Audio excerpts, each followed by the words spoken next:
Isn't this a cutie? This small social little thing is the Sony A5100.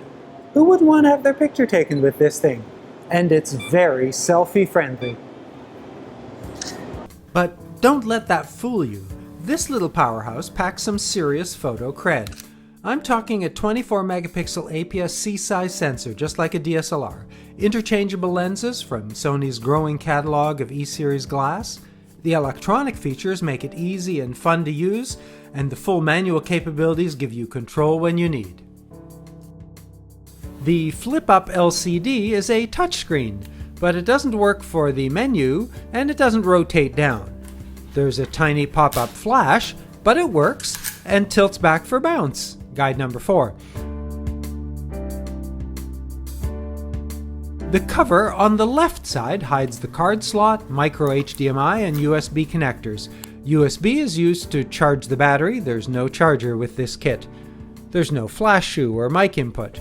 The grip is raised, and although it's small, it didn't feel like it was about to drop out of my hand.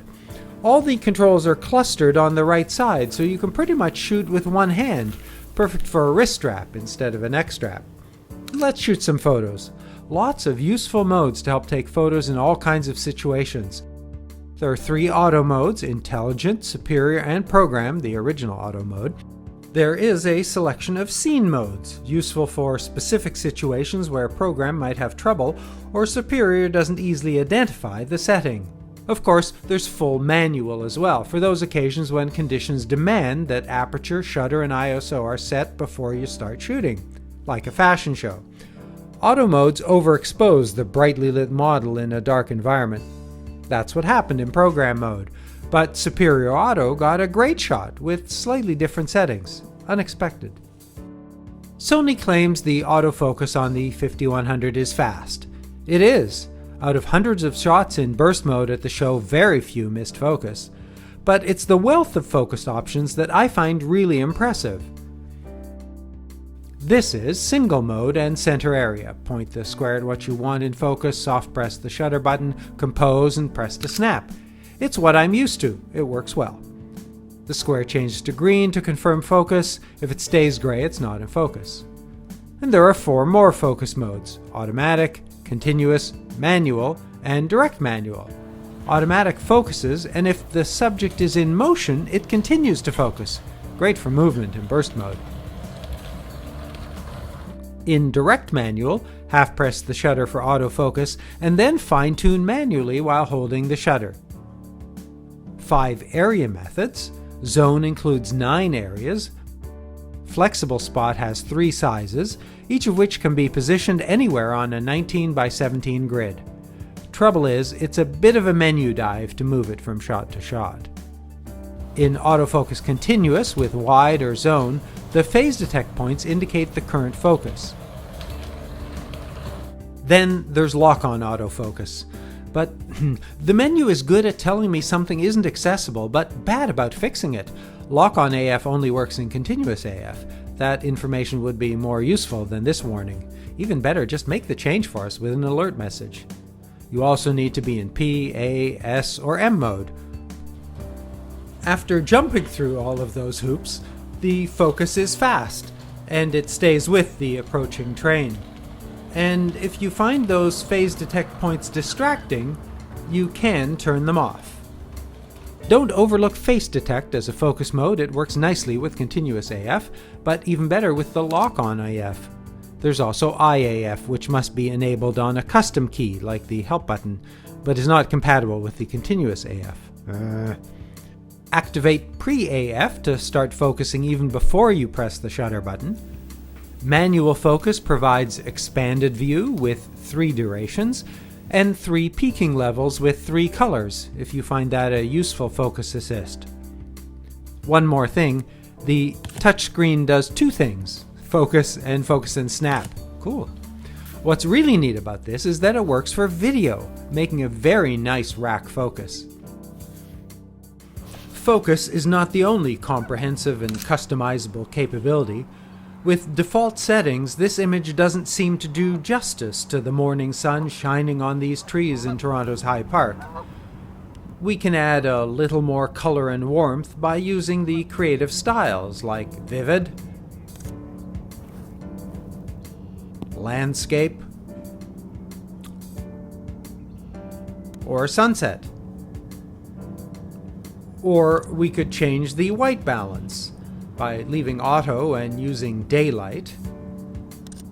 And pressing the right side of the control wheel, we can make custom adjustments in 2 dimensions, AB and green magenta. Let's try 2 steps towards A and 2 to M. Well, let's try 6 steps. It's only available in Intelligent Auto and it's not compatible with RAW, but pressing the bottom of the control ring opens a panel of sliders. To adjust color, let's make that warmer, as well as vividness. Note that to reset any of these to auto, press the question mark button. While we're here, the picture effects might be worthwhile. Pop color. The full palette of picture effects are not available in Intelligent Auto, so we return to aperture priority, and they're only available from the menu, which makes them a little harder to access. But here you'll find painting mode with 3 options, this is low, as well as the slightly gimmicky but charming watercolor, and illustration effects. One last thing, dynamic range, which is quite large in this image. We've been using DRO Auto, but let's try HDR Auto. And now with 3 steps,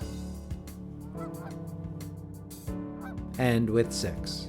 Clearly, not all of these are ideal solutions for this image, but they give you a sense of the depth of functionality you can explore with the 5100.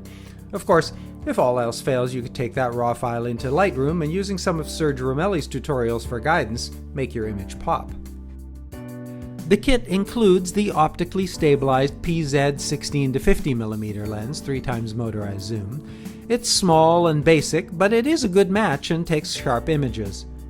Aperture ramps from 3.5 to 5.6, ouch, as you zoom and closes to f22. Closest focus is 25 centimeters, filter is 40.5 millimeters. The lever zooms in and out, as does the ring. It is a single ring in spite of the dual look.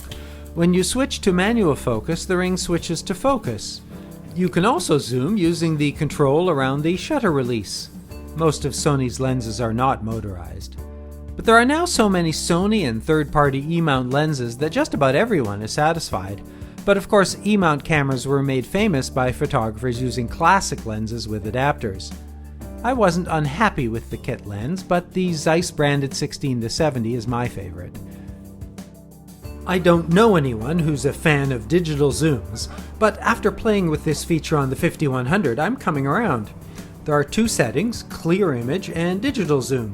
This is clear zoom at 2 times, which turns this 70 or 105 and the A5100's crop sensor into 140 or 210 millimeters. Yeah, pretty good. Digital extends that to 4 times or 420 equivalent. On screen, clearly very pixelated, but the resulting images are better than I anticipated. Like many of its stablemates, the 5100 is packed with great technology and fun features, like a selfie countdown when the screen is flipped up, auto ISO that you can limit to your preferred range, dynamic range and HDR settings which combine multiple images into a single file. Even if it looks hopeless, this can make the picture work. Sony's industry-leading panorama mode, 13 effects, many with more options. It's a pity that so many of these work only for JPEG images. Other manufacturers have enabled simultaneous saving of unadulterated RAW images with the effect, so it's puzzling that this has eluded Sony's engineers. But of course, most styles and effects are easily created in photo processing software. Burst mode is remarkable not so much for speed, it does a respectable 6 images per second, but for stamina, it keeps it up for 20 seconds, and then continues at 4 per second until the card fills up or the battery wears out. Impressive. In addition to burst, there are many timer options and a comprehensive set of manual and automatic brackets for exposure, white balance, and dynamic range. The menu system is functional and usable. Dual-level navigation makes it simple to get around. My only issue, when you navigate down from the last item on a screen, I expect to go to the next page. Instead, you end up on the tab at the top. Slightly confusing. But my real complaint here is that this is the only way to change settings. Most complex cameras have a secondary quick menu. The 5100 doesn't, so just about every setting change is a trip to the menu. The exceptions to this are the ISO, accessed by pressing the right of the control wheel, drive mode by pressing the left, and a context-sensitive button on the bottom, typically exposure value. These can all be customized, but it's not enough. I realize there are very few buttons, but if there's room on the even smaller RX100 for a function button, just saying. The arrangement of the control wheel does lend itself to accidental changes. Sometimes you've taken several photos before you realize the ISO is at 25.6. Ugh. For movie mode, Sony has added the XAVCS format, which records at a 50 megabit data rate, about twice that offered with the older AVC HD format, which is also available. All the frame rates you need, 30, 60, 24. And it's worth noting that in order to record XAVCS format, you'll need an SDXC card. Movies can be recorded in any still mode, including auto, which then becomes the movie mode, or switch to movie and select the mode. There are several on-screen guides to help compose, and steady shot stabilization. The picture styles and many effects work in video mode, as long as they're selected before you start recording. There are video-specific autofocus settings for speed, fast is better for sports, and tracking. Normal isn't as easily distracted when an object moves through the screen, like these dancers waving their arms at Juice's Halloween concert. The focus stays on Tom. There's an auto slow shutter control, but in movie P mode the shutter didn't go below 1/30th regardless of the setting in any frame rate or video format. In shutter and manual mode you can set the shutter as slow as 1/4 for cool blur effects.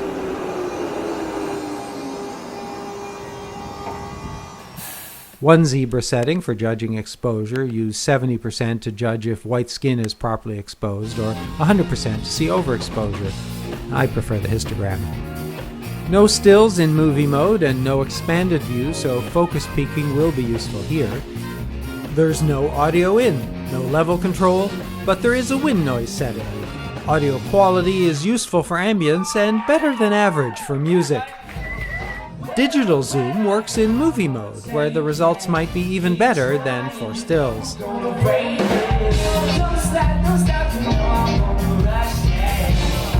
I appreciate the live HDMI out, which can be switched to clean for outboard monitoring and recording, but 4K is not supported.